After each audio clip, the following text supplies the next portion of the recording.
Señal directa. Seguro recuerda que en días pasados teníamos oportunidad de platicar de un capítulo de Periodismo de lo Posible, del podcast. Pues bien, hoy queremos platicar más acerca de ello y nos acompaña Víctor Hugo Magaña, director de Radio Universidad de Guadalajara, compañero, gente de casa. Bienvenido, Víctor.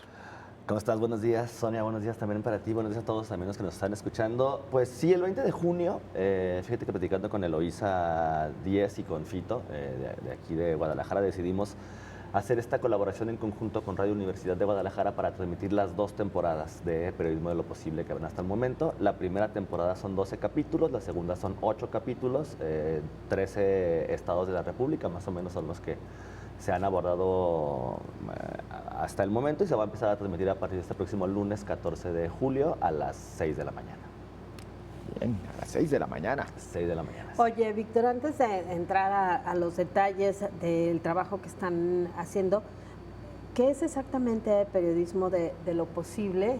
Porque luego también de pronto se confunde con periodismo cómodo, ¿no? Claro. Que no es lo mismo. No, fíjate que Periodismo de lo Posible está enfocado mucho más al periodismo narrativo con un enfoque territorial, más en comunidades. Por eso se hace Quinto Elemento Lab, lo hace junto con Ojo de Agua, con la Sendía Digital y con otras comunidades y asociaciones civiles, Alto del Agua aquí también en Jalisco. Pero no es un periodismo cómodo, sino es un periodismo más pensado en que la gente entienda el tema del extractivismo con las mineras, el tema de la contaminación ambiental, el tema de la violencia de género contra las niñas, ¿no? Que eso es el primer capítulo de la segunda temporada, por ejemplo. Y entonces Defensa del territorio, derecho al agua. Así es. Y entonces me parece que es una manera, con este periodismo narrativo, de hacer que también la gente entienda las afectaciones que se están teniendo cerca de las comunidades. Porque luego nosotros como habitantes de la ciudad, ¿no? Digo, padecemos todas las inundaciones, todo el tema del CIAPA, todo el tema del agua, todo el tema de la violencia, pero luego no nos damos cuenta de lo que está pasando en las regiones. Y entonces creo que una de la misión de Radio Universidad de Guadalajara justamente también es esa, es generar comunidad.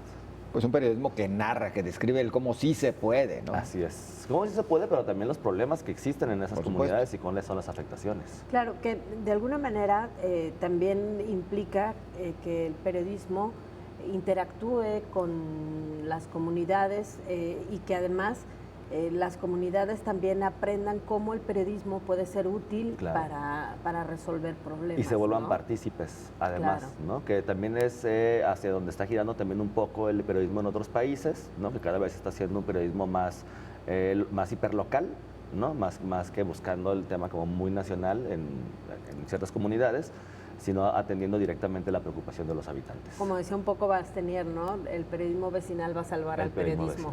Así es, sí, y se está viendo, o sea, la verdad es que sí se está viendo en El Salvador, en Nicaragua, en Venezuela se han estado también haciendo muchos esfuerzos con el tema de censura y el tal, jugando con un poco de inteligencia artificial, jugando también con los vecinos, y bueno, creo que Periodismo de lo Posible va por este lado aquí en nuestro país.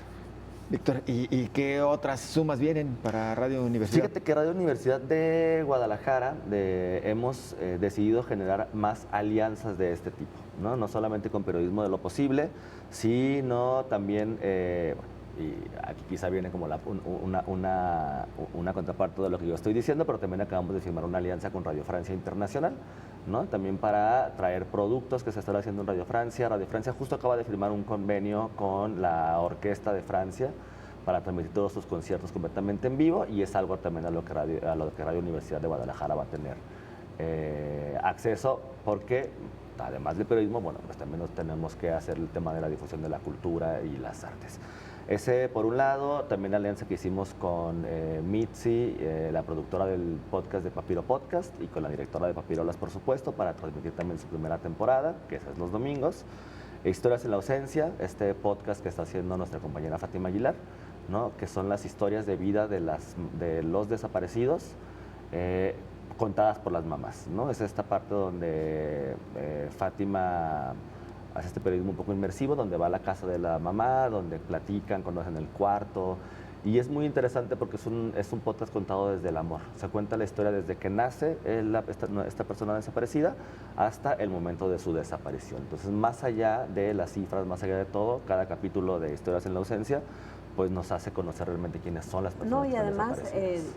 escuchando lo que ha dado a conocer Fátima, te hace sentir que, y creo que le debe hacer sentido a la gente, que es una persona común y corriente y que las desapariciones son algo que tenemos cerca, porque de pronto como no nos ocurre a veces en nuestro entorno, pensamos que es algo que nos es ajeno o que solo le ocurre a quien se lo merece. Estas historias nos permiten saber que le puede pasar a cualquiera, ¿no? Pero que además el común denominador es que son desapariciones que no se explican, ¿sabes? O sea, es gente que no tiene nada que ver con delincuencia, que no tiene nada que ver con crimen organizado. Los primeros capítulos es porque decidimos empezar por casa, entonces los primeros capítulos son justo de estudiantes o trabajadores desaparecidos de la Universidad de Guadalajara. Y también nos aliamos con Grecia Hernández, una urbanista, que está haciendo también generando un podcast que se va a llamar Urban Shapers, que está en tema de producción y es un asunto de movilidad y ciudad, donde también se ven la problemática que hay en este crecimiento desbordado de construcciones, en este crecimiento desbordado de fraccionamientos donde no tienen servicios, donde no tienen nada, y también se va a hacer, bueno, pues este capítulo también de podcast de Urban Shapers. A ver, aprovecho para preguntar, ¿sigue vigente ese concepto de la radio alternativa en momentos en los que parece que las ondas hercianas están invadidas por no sé qué sé yo, mano?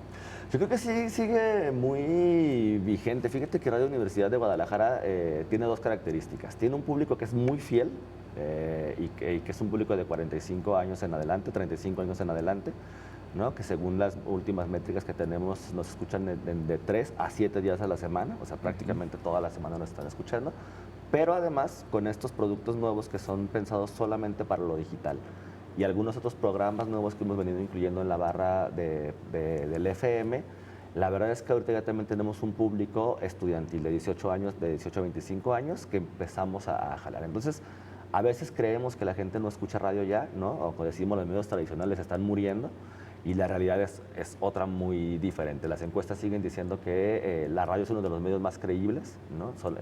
A nivel Latinoamérica. Y nada más para que se den una idea, en los últimos 10 años se han creado, por así decirlo, más emisoras a nivel Latinoamérica que todas las que se habían creado desde la historia de la radio, desde el inicio de la radio. Claro, y además, Víctor, creo que lo que hemos visto en el comportamiento de los medios tradicionales es que, lejos de ver como enemigos a las nuevas herramientas, más bien hay que incorporarlas y modernizarse y caminar hacia una forma de aprovecharlas, porque lo que hacen muchas veces estas herramientas es potenciar los contenidos de los medios tradicionales en lugar de ser sus enemigos, ¿no? Aumenta el margen de moverte en la audiencia, ¿no? Claro, porque además, y esa fue una de las discusiones que tuvimos allá en Radio Francia, justamente sobre si la inteligencia artificial era amiga o enemiga del periodismo, ¿no? Y muchos la veían como enemiga, otros la veían como amiga y otros, como en mi caso también, como aliados, ¿no? Me parece que ya hay muchas herramientas que están enfocadas específicamente en tema de periodismo, ¿no? Para detectar audios falsos, para detectar videos falsos, esto que está haciendo Google con Pinpoint, ¿no? También para ayudarnos a revisar métricas, a revisar números. Me parece que lo que está haciendo es facilitar el trabajo del periodista en cuanto al ponerle la pluma, a sumar con la calculadora y todo, lo que nos da mayor tiempo para perfeccionar el tema de la investigación. Claro, volviendo a los clásicos, ¿no? Javier Darío Restrepo decía, ninguna máquina me sustituye, más bien me ayuda. Claro.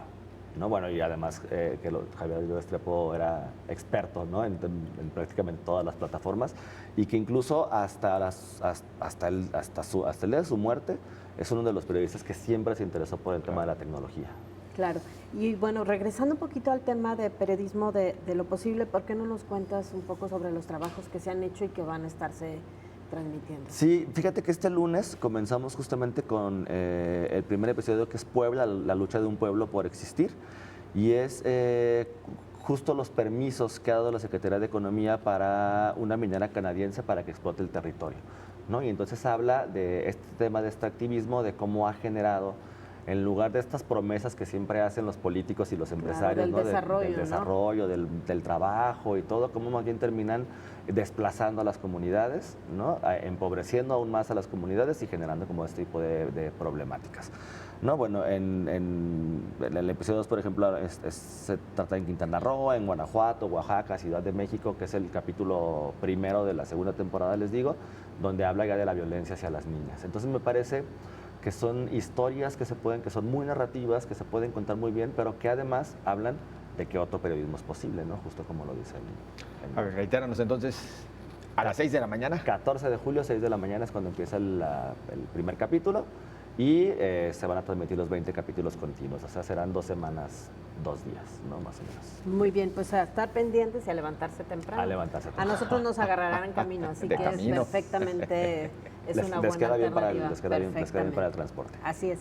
Víctor, muchas gracias por la visita. Hombre, Sonia, a ustedes, muchísimas gracias. Muy amable. Gracias, Víctor Hugo Magaña, director de Radio Universidad de Guadalajara. Hacemos una pausa, es muy breve. Regresamos con más información.